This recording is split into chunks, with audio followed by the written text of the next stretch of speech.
मकर संक्रांति सूर्य दक्षिणायन से उत्तरायण सुख आशा के महान पर्व। भारत एगो ऐसन साम्राज्य है जहाँ हर पर्व के अपना आप में एगो खास महत्व होला। ओह में से एगो है मकर संक्रांति। ई पर्व हर साल 14 जनवरी के मनावल जाला। एकर महत्व एह से बाकी एह दिन सूर्य भगवान धनु राशि से मकर राशि में प्रवेश करेले, जवना से दक्षिणायन के अंत होके उत्तरायण के शुरुआत होला। ई एगो ऐसन संक्रांति है जवन नया साल के शुरुआत होला, सुख के ओर मुड़क बा। पौराणिक कथा अमान्यता के बारे में बतावल गइल बा। पौराणिक कथा सब में बतावल गइल बा कि एही दिन भगवान विष्णु भगवान शिव के दक्षिणायन रूप के अंत कैले। मकर संक्रांति के भीष्म पितामह के मोक्ष प्राप्ति के दिन मानल जाला।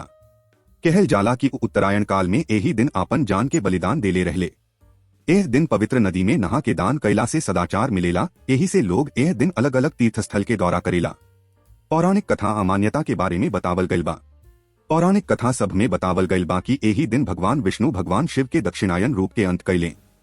मकर संक्रांति के भीष्म पितामह के मोक्ष प्राप्ति के दिन मानल जाला। कहल जाला कि उत्तरायण काल में एही दिन आपन जान के बलिदान देले रहले।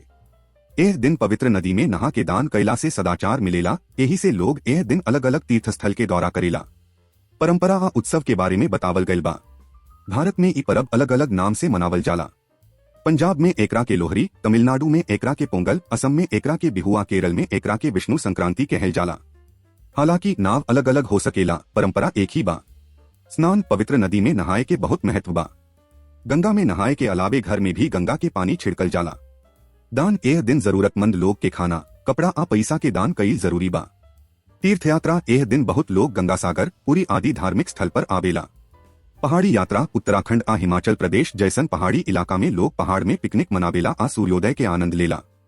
पतंग उड़ावल एह पर्व के एगो प्रमुख आकर्षण हवे, खास तौर पर उत्तर भारत में। रंग बिरंग के पतंग आसमान में भर जाला, जवन सुख अबूरी आशा के प्रतीक है। पारंपरिक पकवान अलग अलग क्षेत्र में पोंगल, खिचड़ी, रेवाड़ी, पायसम जैसन पारंपरिक व्यंजन के प्रसाद के रूप में तैयार करके बांटल जाला। मकर संक्रांति के सांस्कृतिक महत्व। मकर संक्रांति के ना खाली धार्मिक आ पौराणिक महत्व बा, बलुक एकर अपार सांस्कृतिक महत्व भी बा। ई पर्व अलग अलग परंपरा, कला आ व्यंजन के संगम के प्रतीक हवे। ई हमनी के प्रकृति से जुड़ल ले आवेला आ नया साल के शुरुआत का साथे नया आशा आ सपना ले आवेला। मकर संक्रांति के पर्व खाली सूर्य के उत्तरायण के ओर बढ़े के उत्सव ना है, बलुक जीवन में प्रकाश आ आशा के रास्ता खोले के संदेश भी देला। ऐसे हर तरह के भेदभाव खत्म हो जाला आ एकजुटता आ भाईचारा के भाव पैदा होला। ई मकर संक्रांति आई प्रकृति के स्वागत करी, जरूरतमंद के मदद करी आ नया साल के शुरुआत के खुशी खुशी मनाई।